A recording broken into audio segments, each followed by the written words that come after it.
Hi, my name is Kathleen Lisson. I am a lymphedema therapist and I'm a meditation teacher. I have a practice in San Diego, California, and I'd like to do kind of a review of an event, a 3-hour meditation retreat that I put on for the foster adoption and kinship organization we have here in San Diego. This video is for my fellow meditation teachers to kind of share what I did and how I addressed this concept, and to hopefully give you ideas and see if you can give me feedback in the comments with any ideas that you have. Okay, so I'm also the author of Mindful Strategies for Adult Clients with Adverse Childhood Experiences.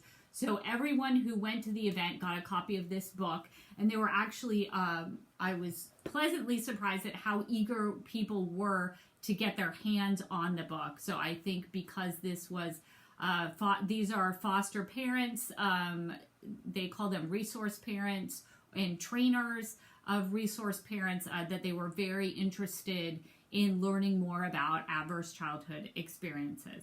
Okay, so how I approached it is I had previously given a presentation on epigenetics and adverse childhood experiences for this organization, and then a lady from the organization reached out to me and said this was very well received and maybe we can do an in-person meditation event at the end of the year. So what was really good about this is that there is apparently a need or a desire to have credit for classes for these resource parents. So this was not just something that would be fun to have, but it was something that if they attended, that they would get a class credit for the 3 hours that they were there. So I looked on their website and got familiar with them, assessed their current resources. They have a lot of parenting classes that's very well addressed for them. So what need could I fill as the meditation teacher? So I chose to not try to look so much into parenting and look more into self-care, like self-care for the parent themselves. I think a lot of the focus is on how do they provide care to the child in the family, children in the family, and I wanted to address how do we have the parent give self-care to themselves. So what I looked at for the content was breath work and then grounding exercises, practices that use our senses to bring us back out of the zone of tolerance into our zone of tolerance from being hyper aroused or hypo aroused. So I went through the grounding techniques. I went through some simple breath work exercises like box breathing and 4-7-8 breathing. And I also included a supportive guided meditation that was specifically targeted towards their care for foster children and their role as being the resource parents. And then I also wanted to include some hands-on practice. So we didn't just talk about the techniques, we actually did the techniques. And then we talked about our experience with the techniques. And then I also did like skits with them where we would focus on what was a situation in their life that was stressful, and then how could they incorporate this technique into addressing this and being more in the zone of tolerance for themselves. So I wanted to, the knowledge, information I put into it, I wanted to focus on giving them more knowledge about their nervous system. Like I said, we had a previous class online webinar on epigenetics. If you look at my website, you can look at the slides from that presentation. You can also see the PDF of the handout that we gave to the people. So we talked previously in the epigenetics about the impact of ACEs, adverse childhood experiences, on the growing and developing body and brain of the child, which eventually turns into an adult, which is at a higher risk for a variety of chronic diseases. And then I also wanted to give more information on that. That was very interesting to the people in attendance, and I also wanted to tell them about the differences between the types of stress. So the normal stress is something that we want. It's something that builds a better human beings. Life has stress in it, and it's not necessarily negative. It's only negative when Our nervous system is not allowed to return to baseline, and when we don't have those mitigating, those people in our lives that can help us and teach us how to bring support ourselves, feel like we have support, and then bring our nervous system back to baseline, back to homeostasis. So that would be chronic stress, toxic stress. So I talked about that. I also talked about the concept of a zone of tolerance that's in between, or it's the alternative to hyperarousal and hypoarousal. So we talked about how you can see some ways that you can see hyperarousal in someone else and hypoarousal in someone else. And very famously, my favorite thing to demonstrate this is I actually brought a roll of toilet paper up and said and talked about that middle week of March in 2020 in the state of California, when the governor suddenly said, like, the state is going to shut down. Things are going to look very different. And we were all at the grocery store trying to buy, panicking, not understanding what was going on, amazingly in a hyper-aroused state. So kind of looking back on that and seeing some clues towards how can we see hyper-arousal in ourselves, in our partner, and in our family, and our coworkers. So what worked? So in addition to that, I also taught just some of the basics of mindfulness that we learned from Sarah McLean's class. So I had these posters, and I had people go around. People were kind enough to go around and kind of show the poster as I briefly talked about the 5 essentials of meditation. So that went very well. And I also I talked a little bit about how the physical, if we have physical pain with meditation, what we can do. So the misconceptions that people have before they are properly trained, formally trained in meditation, about what meditation should look like, that you should be, perfectly still and not move a muscle, and how different meditation positions may cause pain in some people and how to adjust for that. And then also like the emotional pain of meditation, how to know how to use those grounding techniques that we talked about that are linked to our senses if you are feeling hyper-aroused or hypo-aroused during meditation. And this can definitely happen to someone who has a trauma history. So that was very important to cover those, as well as people are maybe interested in moving into a more regular and formal meditation practice after taking this retreat. And then also I had like 2 kind of concepts I wanted to share with them. I had jars. So if I were to do this in the future, I might buy like as many jars as we have clients and give them little pieces of paper and have this be your stress reduction jar. When you're feeling stressed out, can you pull a slip from here that would have something that you think would really help you reduce stress? And that's individual to the person. It can be drinking a cup of tea. It can be looking in the eyes of your loved one, in the eyes of a pet, taking a walk, whatever works for that person. Everyone can make their customized stress reduction jar that they can have at home and use. And then my concept is always of a toolbox. So I'm giving you tools. So I showed a little toolbox and like, let's put some of the tools into your toolbox so you will have more options to have more resilience in your life as you move forward. So what really worked? Breath work really worked. It was really well received. And again, if you look at my handout, I have the PDF on my website.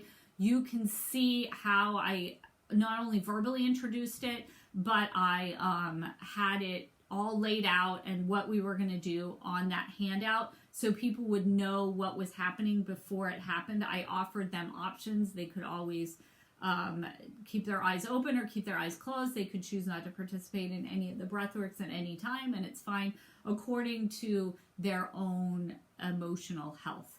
I like that we allowed talking to one another in conversation between tables.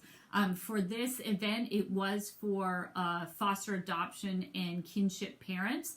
So this was an opportunity not only for me to share breath work practices, meditation, stress reduction practices with them, but also a way for them to put faces to names and meet new people that were also going through a similar situation as they were, and be able to build trust that they could come to their fellow foster adoption kinship parents, their fellow resource parents, with any questions or concerns, so they can kind of build that community, that social community that we know is so important to resilience and to stress reduction, having a community.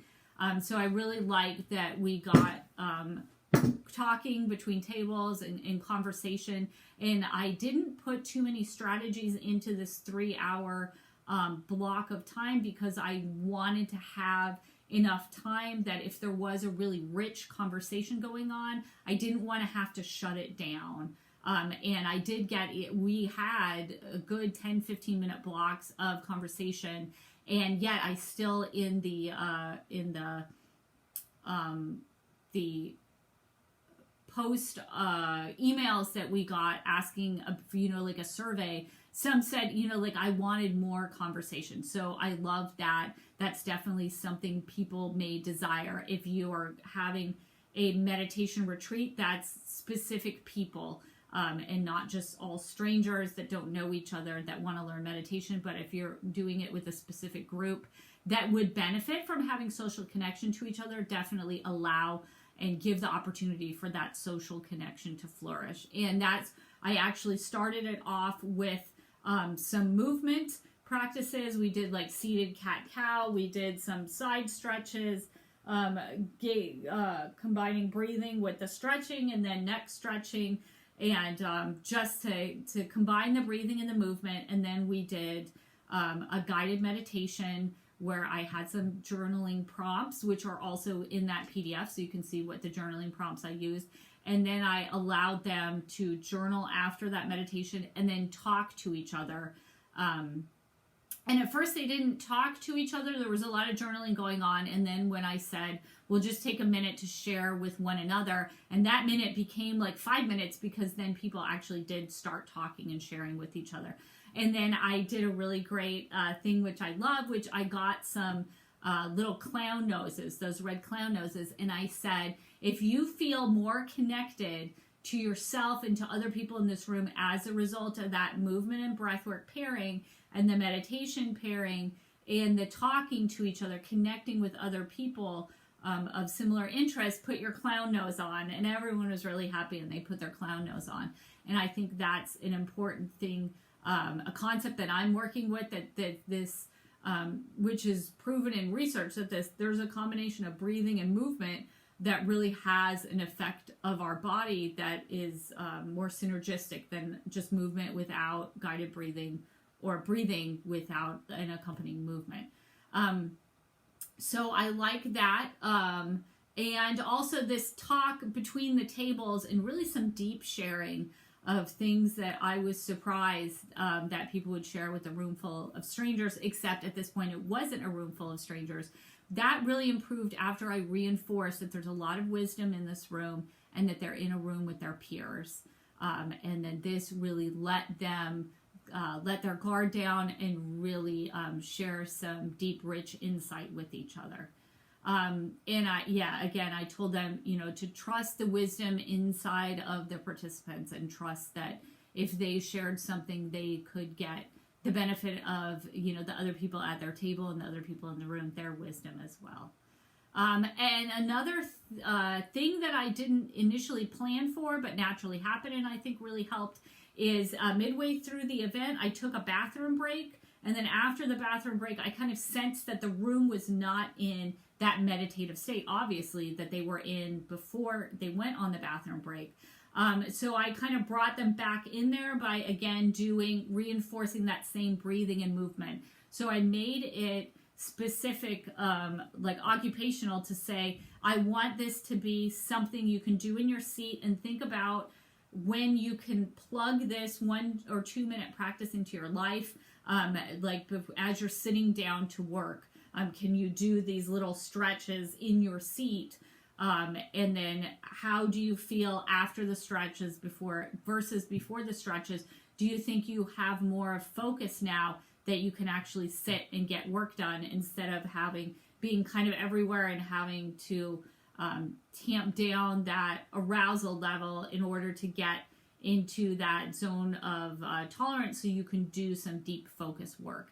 And having this combination of the breathing and the stretching and the movement can really get us into this focused state more quickly. So I did that, and then the handout was really good. I wanted the handout to have a lot of information on it. In many other classes that I've been in and many other presentations, a common question is, are we going to get these slides? How do we get the PDF? How do we get to access this? And I didn't use any slides, so I made sure that this handout that they had was very detailed, sharing everything that I shared, like the 5 essentials, they were written on the handout. Every concept, it was written on the handout. If I was doing a breath work, I cited the exact page in this book that they could find more information on every single segment that I did. And this really helped because I didn't get one question about, like, where can I find this? Where is that? And so I really feel it's valuable to give all that information, especially if someone needs to feel in control of this experience, which is a risky experience for some people, especially if they've had trauma, to be able to know, we're doing a guided meditation. This is exactly the words that I'm going to say in this meditation. You can leave your eyes open or you can close them. You can look, give a soft gaze or use a drishti. But you're in control of that, and I'm going to read off of this. So you will know exactly what I'm going to say before I say it, so there will be no surprises. And especially I had like a 10-minute yoga nidra practice, and I wrote out every single word. So I actually used the copy that they had to give that meditation out, so that it was great. There was no question about, oh, this is great, like where can I get a copy, because they already have a copy. And this was great because one of the specific guided meditation, the short one that I used to have self-compassion, because the job of a resource parent is hard, and think about, say some kind words to yourself, or think of someone else. What would they say kind words to you, or how would you say kind words to someone else who is having the same situation as you are in? That is something that you, as a resource parent, you're not the only parent in the household. So you, as the resource parent, could give that guided meditation to your spouse, to your partner, and your partner can give it to you. And this can be like a 5-minute break to really nourish you after a difficult time of parenting, or a difficult time with other stressors. And I was very happy that I did that, and that I kind of talked about that concept, because there were several couples there where it was both of the resource parents and the family had made time to go to this meditation class together and take this class together. So I thought that was really valuable for them, that not only do they have individual practices that they can bring, but they have this practice that they can share with one another during a tough time. So there's always things that don't work. So the two things that I really want to think deeply about and try to do in a different way. The first one was I was going to do Post-it notes. And so here is my dry erase board. So I bought this from Staples, and it's a dry erase pad. And then on the other side, you'll see when I twist it around, it has the paper. So we can write things to keep them, or we can write and dry erase. So I asked at the beginning, what are some mindfulness practices from your family or your culture? And I asked them to share it on a Post-it note. And then my vision was there'd be a bunch of Post-it notes, and then we could honor the fact that mindfulness is not just what I show them, and it's not just something that comes from another culture. But here in San Diego, there's many different cultures, and people in the room were from many different cultures, and their ancestors were different parts of the world, so they may have some mindfulness practices that they already have that should be honored as well. And I didn't get any post-it notes. And I asked at the end too, I was like, oh, so please, write on the post-it note what your favorite mindfulness practice was. And that was just, I think there was a lot to give them. And I think I didn't give them a specific 5-minute period where I said, now we're going to write on the post-it notes and then pass around, and then come around and try to collect them. Because they were trying to do two things at once. So the post-it notes were not as well received as I thought they would. So I'm going to do some thinking on how to incorporate that, because I really would love to see in some way, maybe next time it'll just have to be I ask it and then I write down, and it can be a conversation between different cultures rather than writing it down. Maybe it needs to be a verbal conversation.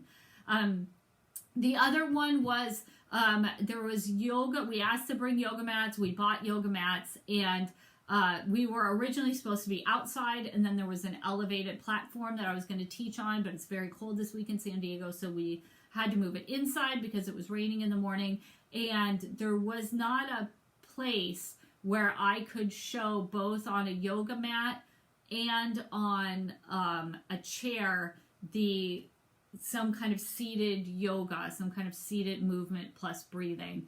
And some people on the survey did say, I would like to have more time on the mat, because most people did not bring yoga mats or grab a yoga mat. So it would be maybe just 10% of the people would be on yoga mats.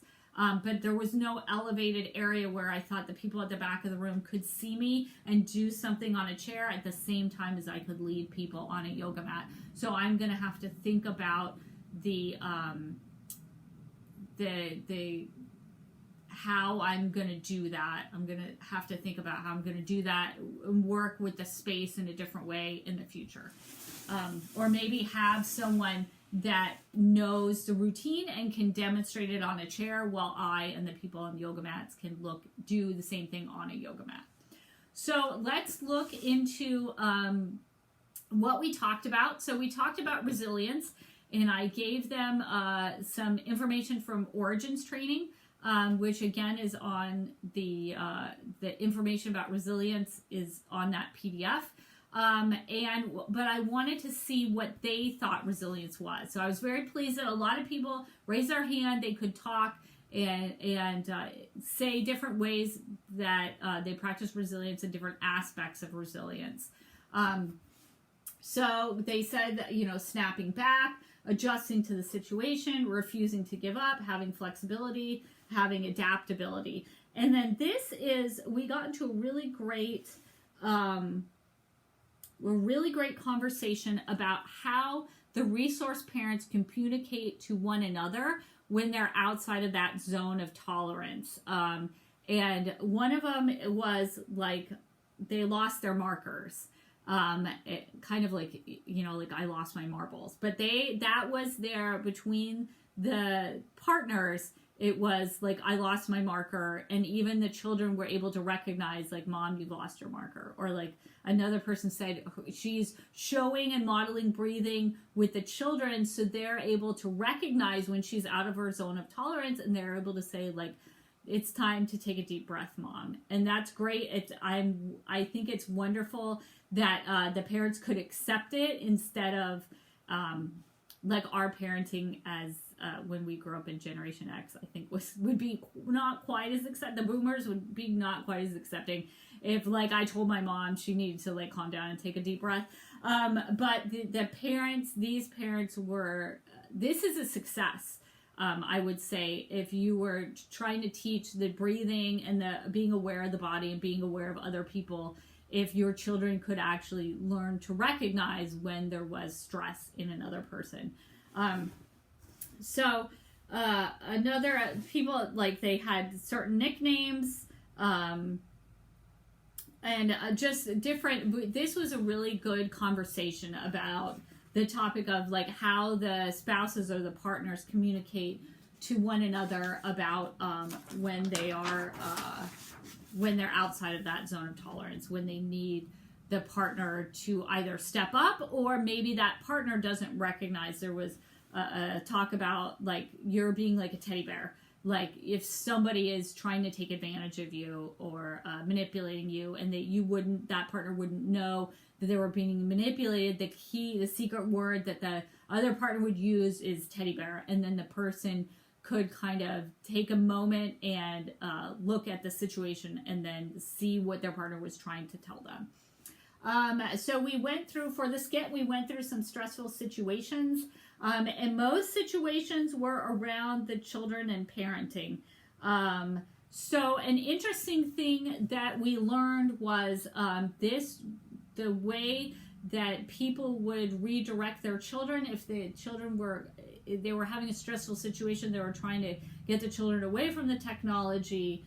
The kids were fighting with each other. Getting the kids to do homework. Getting the kids off the phone was, here's the kids off the phone. Getting the kids off the phone was that there was the redirection, like asking them the question, having them focus on something different. And then the parents were really interested in talking about the concept of grounding, the concept that many of their children were on the spectrum, and that some of them would respond to some of these grounding techniques. And again, if you look at that PDF that's on my website, you can see the list that I have, and I have a more specific list with the research backing them as a technique that changes the nervous system in the book, these grounding techniques. So they would say they could have the breathing technique or the grounding technique themselves as a parent, to kind of regulate themselves, to be more patient going into the interaction. And then they could, like some children needed that touch, they needed to be squeezed, they needed a big hug. Recognizing that these grounding techniques would be a way to have their children respond to their own stress levels. And then one of the parents said that having a breathing technique or a grounding technique would be beneficial if you were trying to get a child to go from one activity into another. Like when the phone time was over, having them do breathing exercise to kind of transition from this one activity to another activity. So that is, again, I said, I'm not a mental health professional and I'm not a parenting professional, but this was wonderful because it was the parents sharing the advice with one another. And then I really had, this was really great. We asked for some wisdom, and they really shined. They built trust with one another in the event, and they were able to say all these wonderful things, like be vulnerable and ask for help. Sometimes skin-to-skin touch helps. Asking for help is a strength. That was a big one.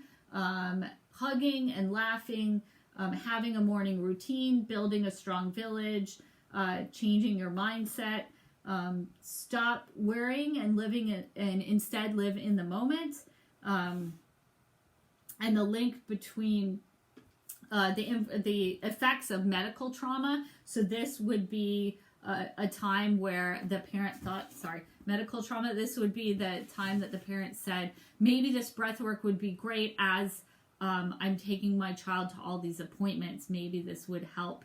So having a breath work, having some kind of routine, that this is what we do to kind of help soothe our nervous system as we're going into this stressful medical situation. And then just awareness. So these were all like some resilience, some ideas that they came up with in their conversation. And it was great. Physically having the board was great, because I think people are talking and then they're seeing someone, writing their idea. It's being taken in as valuable, and the other people, it's inspiring other people to have their ideas. So this worked really well. That it was hard to get people up and participating into the skits. I bought some like little photo booth funny things, because I thought that would help make it more fun. But there was just a general shyness, which I understand with everyone, for getting up and doing something in front of the room.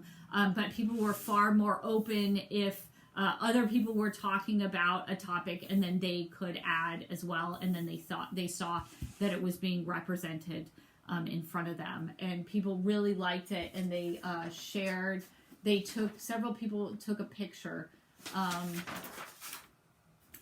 of the things that we had written, because I think we gathered a lot of valuable things. And again, I like that it was written down. It was something that they could take a picture of and remember. In between having that PDF and then taking pictures of stuff we wrote down, they could have that access to that information after the event itself. Okay, so I've talked to you for about a half hour about this. I hope that this helps you. This was a really great community to go in and teach this. I think the value was that there was a budget from the organization that they could help support us doing creative things. There was support from the organization. They did a flyer. They reminded their members several times. They posted on social media. We did a short Zoom. So there was a video of me kind of talking about the event. So there was a lot of pre-interest on the social media and through their own newsletter from the organization to try to get their people there. And then if the people attended, they got credit for it. They handled the post survey. What they did, which I thought was really great, is they had a poster with the QR code, and then the people could go on the QR code and fill out that survey online. So we could get, and then that same day I got some content, some information about what people said in the survey. So that was something that the organization wanted to do.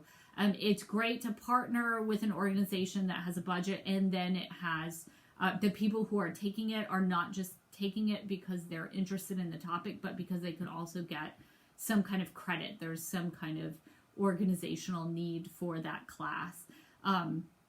So this is an amazing opportunity. And if you want to look at the materials that I put together, my website is KathleenLisson.com, and you can definitely see the PDF for the event there. Thank you so much, and have a great day.